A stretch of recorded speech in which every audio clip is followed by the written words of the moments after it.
Le temple du jeu, ce week-end dernier à Tours, c'était au Vinci avec le Dream Hack, le plus grand festival numérique d'Europe.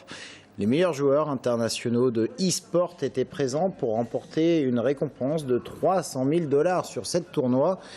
Une compétition qui compte pour les qualifications des championnats mondiaux, des joueurs qui se sont affrontés, vous le voyez, sur les jeux StarCraft 2 ou encore Heroes of the Storm. La compétition réunit également les amateurs.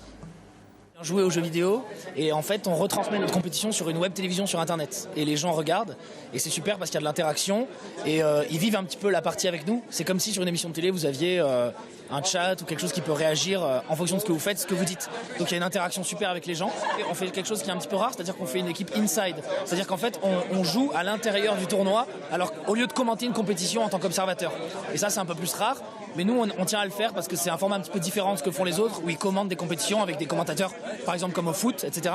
Et nous, on est les joueurs et en même temps, on commente. C'est comme si, je sais pas moi, un joueur de football, vous commentez ce qu'il faisait en même temps qu'il court. C'est un peu pareil. Là, par exemple, on était en live devant 18 000 personnes sur cette compétition-là, sur cette partie qu'on vient de faire. Et après, il y a quelques gens derrière nous. Donc, mais il est arrivé que dans des tournois, on fasse plus de 25 000 personnes en audience, qui approchent des audiences de chaînes de TNT. On a une croissance de presque 100% par an par rapport à nos audiences, donc c'est incroyable.